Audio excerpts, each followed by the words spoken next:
Hi, I'm Guy Powell, and welcome to the next episode of the backstory on the Shroud of Turin. If you haven't already done so, please visit guypowell.com and sign up for more episodes.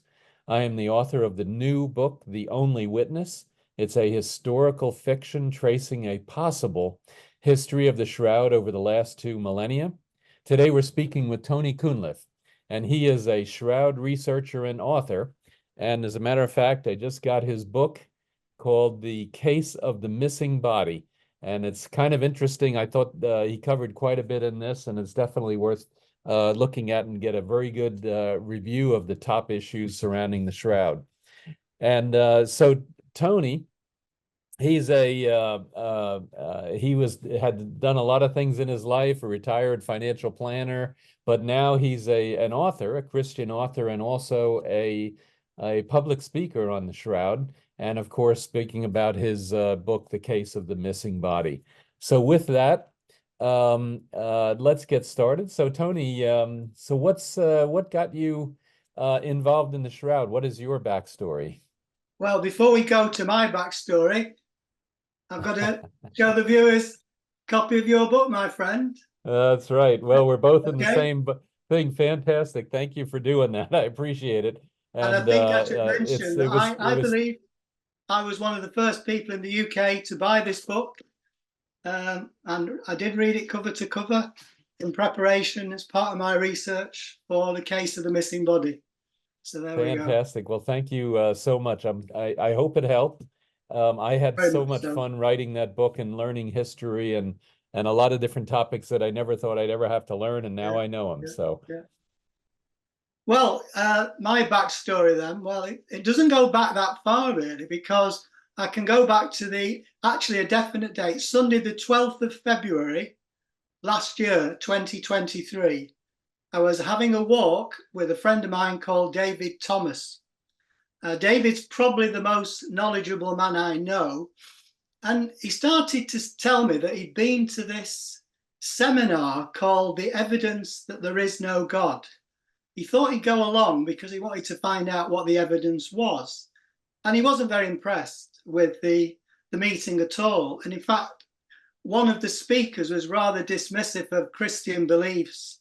And I think one of the throwaway lines, believing in all that's like believing in leprechauns and fairies at the bottom of your garden. Well, David thought for a moment and he thought, how can they prove there are no leprechauns or fairies at the bottom of my garden? And then almost in the next moment, he then turned to me and said, have you ever heard of the Shroud of Turin?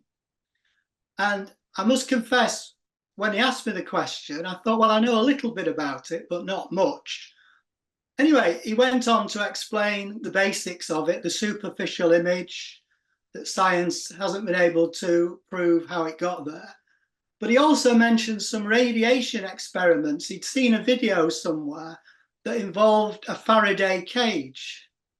And that actually is what sparked my curiosity, because from the moment we had that conversation, I just got really stuck into research, checking things out.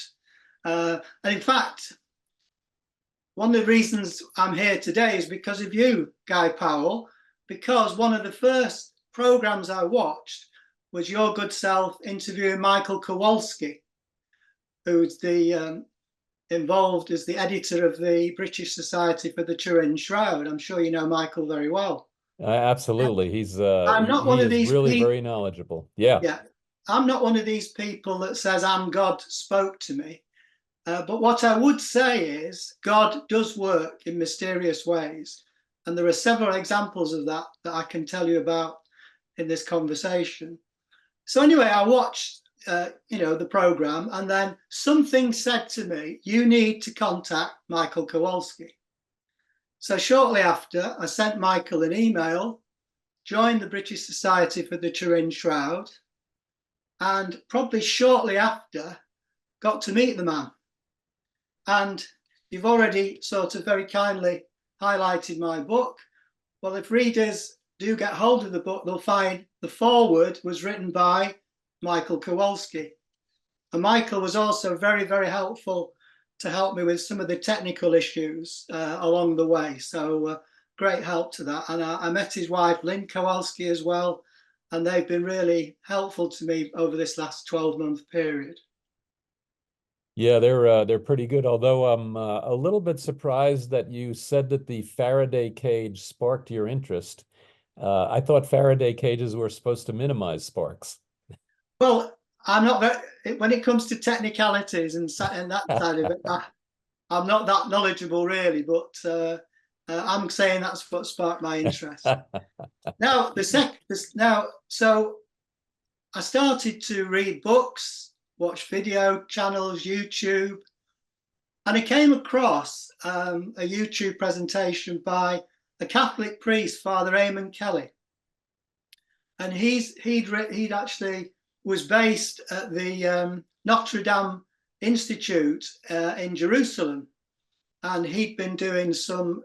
And there's a full-time exhibit of the Shroud in that museum there, and he was basically showing folk around, and clearly he'd been filmed doing it. So I watched 2 hours of this tour that he'd done, and again something said you need to contact Father Kelly. So I sent him an email, congratulated him on this fantastic video, which has been really helpful in my research. And he came back to me and he said, "What video?" He'd no idea that it was there. And anyway, when I sort of gave him the link and he went to have a look, he came back to me and he said, "This was done about 12 years ago, Tony."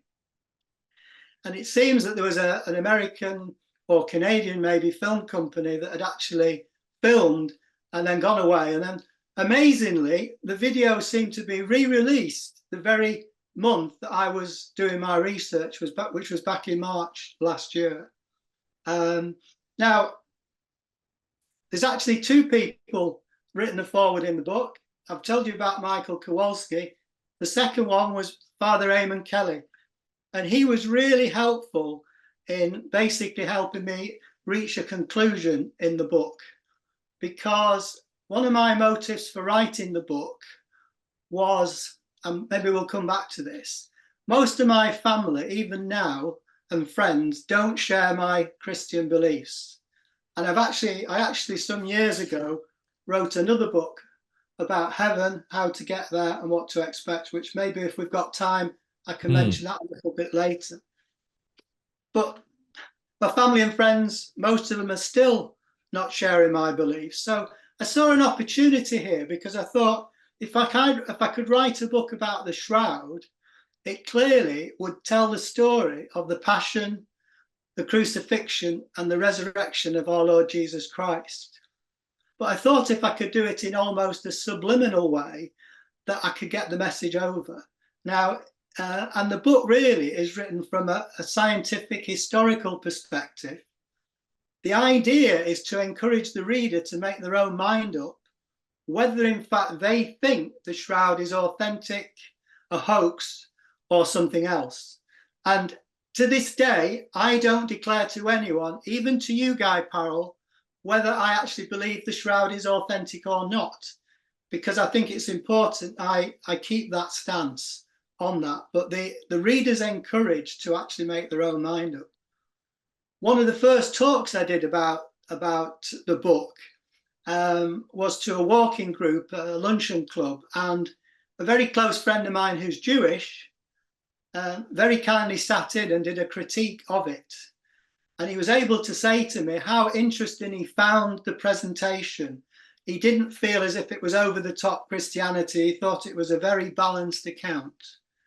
The other comment I make about the book is that it's deliberately short. It's actually only 28 pages.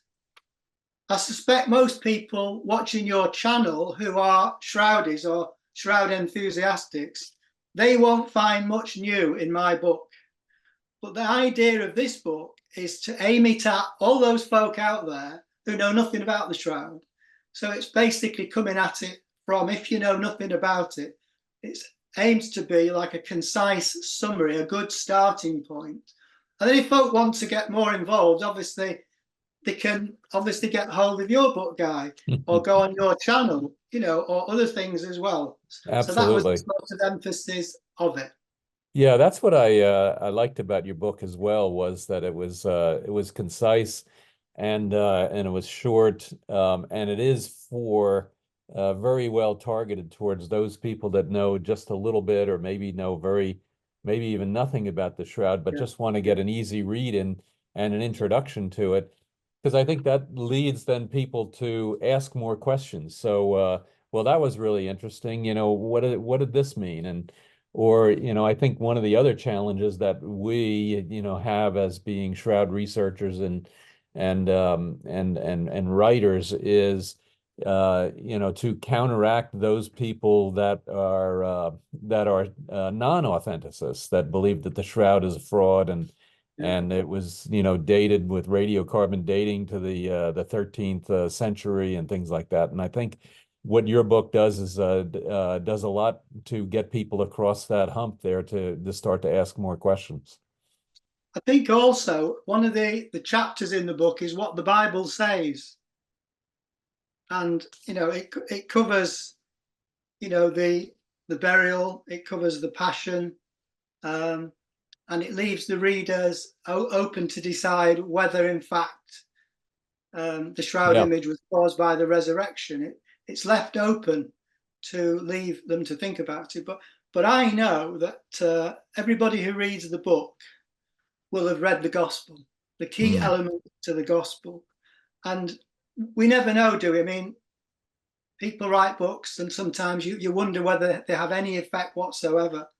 But in this world, we'll probably never know, really. But what I do know is if a person reads this book from cover to cover. Now, one of the people that contributed to this book is a very close friend of mine called Adrian. And I don't think he'll mind me saying, but if he was with me now, he'd still say he's 100% atheist.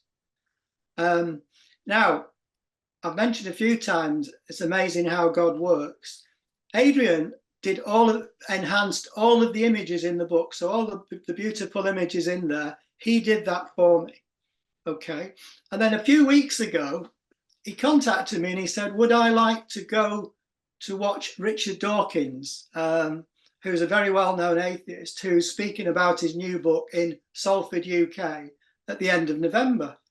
And so I got in touch with him. I said, what are you trying to do, mate? Are you trying to convert me to atheism or what? He said, no, I thought it might be of interest to us both if we went along. So I said, I'll do you a deal. I said, if I come to watch Richard Dawkins with you, I'm inviting you to come to watch me deliver The Case of the Missing Body live, which is, you mentioned earlier, which is the presentation that I've put together. And not only did he come along, Guy, he filmed it. Mm. And not only did he film it, he put together a promotional video, which is out there on my website. Well, So fantastic. how that works, Yeah. I've no idea. Well, I find listening to atheists and even non-authenticists, I find that they are very educational to sharpen my own arguments as to why I believe what I do and what my faith is. And it's kind of like the adversarial, legal system. You have the prosecution and you have the defense. And when you have both sides, talking about the issue based on, whatever their notions are, then it really helps to sharpen your own mind in terms of how to Yeah, defend the faith and how to promote the faith so that we might be successful at converting an atheist. Like, maybe you've already made a small toehold or maybe a yeah, yeah, foothold as well in yeah. converting or bringing Christ to your friend Adrian. I think what the viewers might also find interesting. So when I do my presentation, there's a secret ballot at the end. So when I open up, I'm saying I'm going to invite you, the audience, to make a decision. So this is the voting card. You can see with the Sherlock Holmes icon on it. I've actually delivered 4 different presentations. I jokingly call it Tony Cunliffe's World Speaking Tour, but most of the venues are around Manchester at the moment. We haven't quite broken out further than that. So, and over 100 people have come along and 100 people have voted. So out of interest to viewers, I basically say to them, do you think it's authentic, an elaborate hoax, or something else? Exactly the same as we ask in the book itself.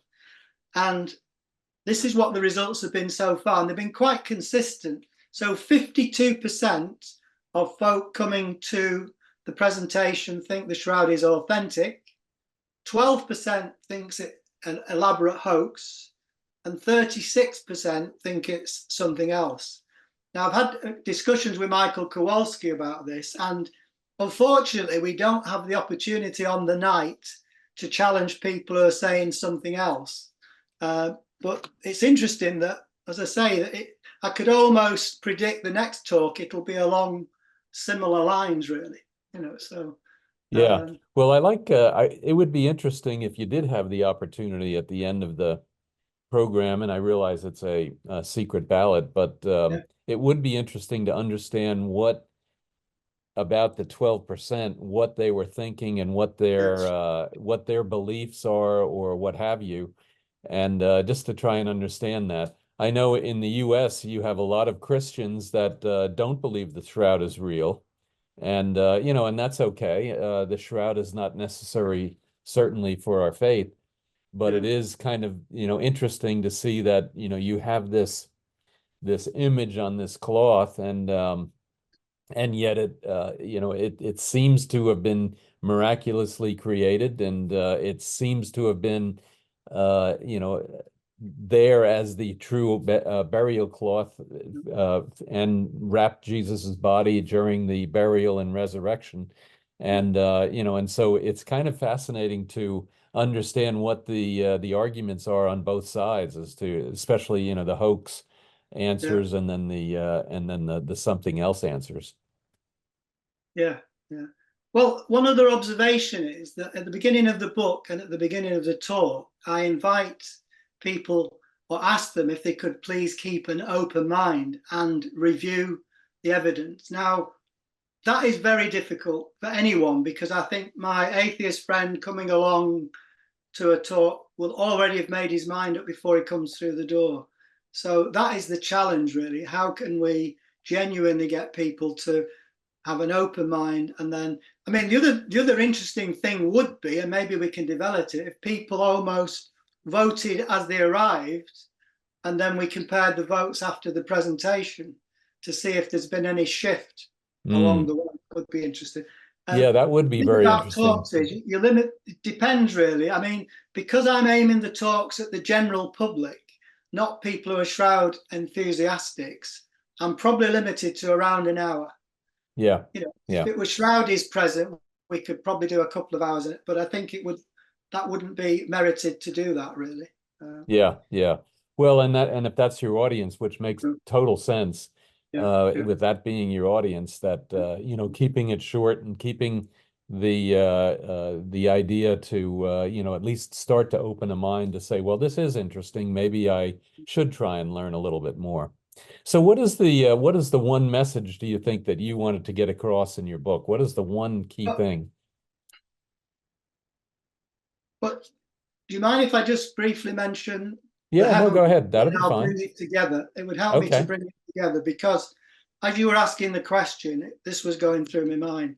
So, Heaven, How to Get There and What to Expect tells a story of how my mum, Tony Cunliffe, there's a nice picture of her, became a Christian at age 87, 6 months before she passed away from a terminal illness. She died of lung cancer. Now, I believe on the 14th of January 2014 that my mum went to heaven. Now, the moment that she passed away, my brother and I, Chris, were with my mum in a hospice close by. And my brother was very close to my mum. No, I'm not saying I wasn't, but he was in tears, very emotional at that point. And he turned to me and he said, I'm never going to see her again. Now, my immediate response was, yes, you will, believing that one day my brother would become a Christian. Now, that's over 10 years ago. to my knowledge, he's not made that step yet, but he did actually come along to the talk I did on the Shroud only a week ago. I haven't had a chance to go back to him and talk to him again about it. But most of my family, I'll say that again, most of my family, most of my friends, and lots of people I know do not share my Christian beliefs. And I believe that the reason that I wrote both books because God gave me a nudge several times in my life. And I think certainly with the first book, interestingly, the Heaven book also talks a little bit about my own background, which started off in the Catholic Church. So I think it shows my spiritual journey. So although I am a Shroud enthusiast, what I think I should also mention is I have no real desire to learn much more about the Shroud. I have sufficient knowledge to do my presentations and my talk because I'm doing it primarily from an evangelistic point of view. I wouldn't be saying that to the audience when they introduce me, but deep down, that's what I want to achieve. And it would be great to somebody to come to me one day. And in fact, I can tell one story. There's a lady who's Roman Catholic, never actually heard of the Shroud, which surprised me really. And she's a sister of a very close friend of mine. And she was one of the first people to read the book. And she came to me after and she said, you know, Tony, I believe the Shroud is authentic. She said, I didn't before, but I do now. So there's one example. Now, that lady already had a faith. I think the other thing is because my background is across denominations, I feel quite comfortable talking to Father Eamon Kelly or talking to a Methodist church or one of the black majority churches. So maybe I'm able to do that. And my mission field is actually Greater Manchester, the northwest of England.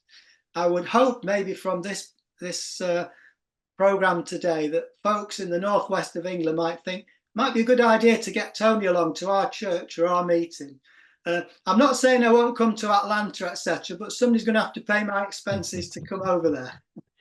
Well, we're ready to have you, that's for sure. It'd be wonderful to see you. And actually, you know, we've got some conferences coming up next year that we might be able to entice you to come. So, so just curious, what is one thing that really surprised you when you were writing the book?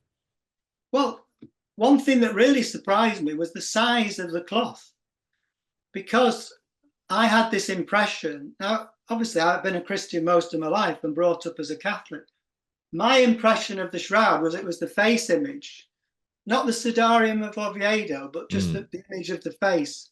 I had no concept of the actual size of the cloth.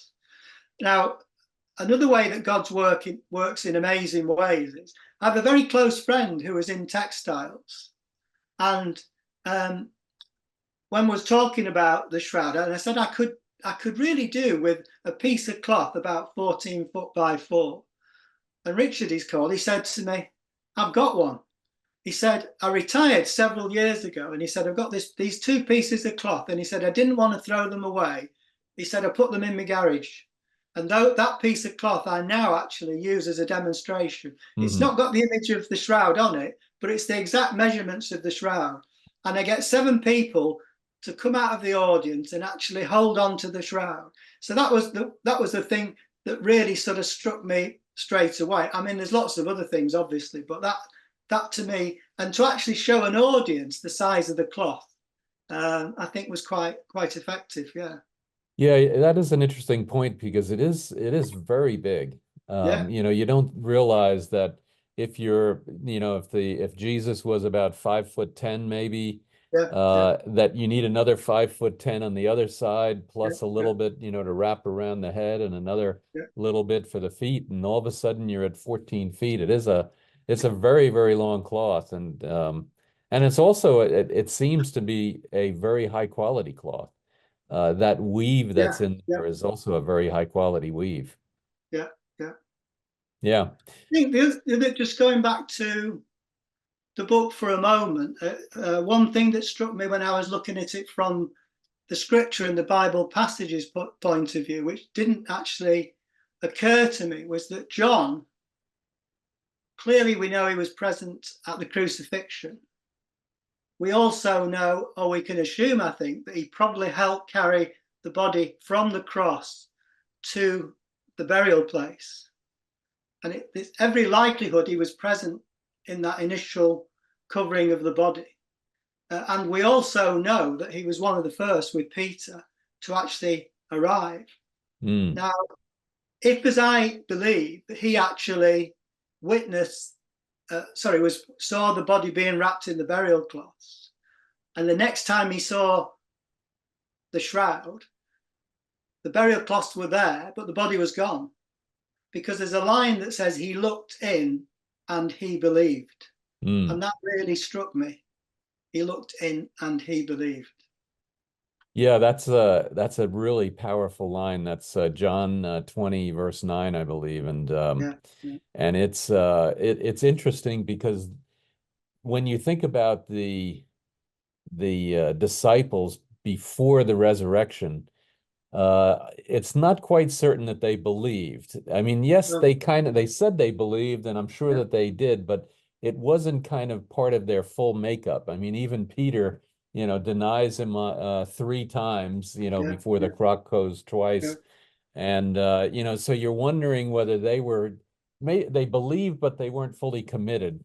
And I think that that statement by John, when he's looking in and he sees and he believes, that he realizes that everything that Jesus had taught him, everything that he had experienced with Jesus was absolutely correct, and he is now ready to dedicate his life to promoting the word of Christ. Yeah. Just one other thing. So this edition is the second main edition of the book. So I've self-published this edition, and we've priced it hopefully in such a way that it's an attractive price. Since I spoke to you last, I've been able to arrange for it to be shipped worldwide. So for less than $9, you can get this worldwide, anywhere. In fact, I've just processed an order for Australia today. I'm now able to offer an ebook version, which is just less than $3. It's UK, it's £2.25, really. So the margin is quite small. I've suddenly realized my day job for quite a few weeks is going to be processing orders and stuff down the post office. Hey, I'll love to be able to do that. And that's what I'm hoping will result maybe from our conversation today, Guy. Absolutely. I certainly hope so. And we'll talk about where we can find that later. Now, I did want to, if you wouldn't mind, tell us, there's 2 things in there in your book that I thought were just really interesting factually. Okay. We have the radiocarbon dating, and that's basically been, pretty much debunked. But you also talk about the linen aging, and there's a short section on this. Tell us about that. Yeah, this is fascinating because it goes back to 2013. Some researchers in Italy began looking at other ways of dating the cloth and started collecting samples of different pieces of linen of known ages. So from that period, from then, 1,000 years before that, 2,000 years, and 5,000 years before that. And they obtained about a dozen samples, apparently, and applied chemical and mechanical analysis to determine how much degradation in the cloth had occurred. And basically, by doing all this and making the comparison, I won't go into the full scientific description, they were able to find a comparative date age of between 280 BC to 220 AD, which is smack inside the 1st century. So just by comparing samples of cloth that were out there. Yeah, I thought that was a very interesting methodology. And one of the things it brings out, which is also kind of debunks the radiocarbon dating, there are, I don't know, tens of different studies that have been done on the shroud. That's one of them. You talk about the dirt and the pollen study that's been done, and a handful of other things. And each one of those points to a date of somewhere, like you said, you know, in the yeah, linen case, 280 BC to yeah, 220 AD. yeah, And each one of those is kind of a really valid proof that this shroud is probably from the first century and yeah, very yeah, likely, highly likely from the first century. yeah, And that I think, you know, debunks then this the radiocarbon dating that was done, which is just another you know, a nail in the coffin of the radiocarbon dating, which said that it was dated between 1260 and 1390. yeah, And so I find that fascinating, and that's what I liked about your book as well, is you have then a handful of different, you know, scientific pieces of evidence that really help to understand and open your eyes about some of the things that are going on with the shroud and what yeah. testing has been done and otherwise. I think I've not mentioned it earlier, but big thanks has got to go out to Russ Brio, because one of the videos I saw early on was CSI at Jerusalem, you know, the Hmm. case of the missing body. So that gave me a bit of a framework to, you know, to use as a basis, really. One other point, maybe the icon image of Jesus and the coin, the solidus. I mean, I found that amazing, really, that you've got this sort of uh, the actual cloth was actually covered over, you know, and on the solidus coin itself, it's reproduced because that's where the fold in the cloth was, you know, and that was about, you know, 600s time Yeah, situations. yeah, exactly. So It's many funny. different, and in a way, because of the brevity of the book, clearly I ain't got everything in there, and there's areas that are not in there, which you could obviously amplify. But I hope the main ones are in there. Yeah, and I think and the coins and also the icon imagery that are in some of the medieval churches going back to you know, all the way back to the fifth and fourth centuries. Well, maybe not the fourth, but the fifth Yeah, century, the sixth century, and yeah, showing that these images that they have so many different markings and really do look like an image that that could be produced from the shroud. And yeah, and I think those are good starting points to help people that read the book to be yeah, interested in researching further. yeah. I think I mentioned earlier that, and I mentioned it in the book. I mean, I certainly don't consider myself to be a shroud expert, but somewhere in the early days, I heard somebody refer to people who are keen on the shroud as shroudies. So I've sort of embraced that. So I'm going to try and create a group of UK shroudies. There's a few people I've got to know recently that we may have a WhatsApp group or something, but to try and bounce a few ideas. And it's great to be able to do that today. Yeah, absolutely. Well, you'll have to get a website, shroudies.uk or something like that, and and then you'll be I able to know. get it going. There's that's fantastic and yeah, very valuable. Is there anything else you'd like to talk about your book or about the Heaven book or anything else? Um, no, I think we've actually. Oh yes, I would say just back to Father Eamon Kelly. So 12 years ago, he was based in Jerusalem. Now today, he's based in a place called Magdala, which is on the Sea of Galilee. It's actually where Mary Magdalene comes from, we think. And he basically every morning about 4 a.m. GMT time, he does a sunrise stroll and chat. So basically, he gets his camera out, and then if you follow him, you can get the Bible readings in advance. And every day, virtually, I can't say 100%, but around breakfast time, I follow him on YouTube, and it's my thought for the day that he shares with us. And he's a great one. So I'm back to his help, because when I was putting the conclusion together, he said when he used to do the exhibitions, he always left it open to the people who came along. He wasn't saying it was authentic. He was saying, right, we've been around everything, I've explained it. It's now up to you to decide what you think. And I think that's what the book ends up, and that's what the talk ends up, encouraging everyone to hopefully try and keep an open mind, review the science, the history, what the Bible says, and make their own mind up. Yeah, I like that what you're saying about doing keeping your mind open and or then use your talk in your book to open your mind Yeah. that may have been closed, but to keep your mind open because there is so many. I mean, even if you were a non-authenticist on the Shroud, I think there's enough there that if you see it, you just kind of you'd have to or want to investigate further Yes. and Yeah, learn absolutely. further and Absolutely. understand how could that image have gotten on there? How could these scientists from all over the world, how could they not have figured out where that image came from? How could, all these questions, come up and hopefully, your talks and your book will lead people to investigate further what they might want to learn about the Shroud. If I go back to my friend David Thomas, right at the start, which was the catalyst, David, as I said again, is the most knowledgeable person I know. He's 100% convinced that the Shroud is authentic.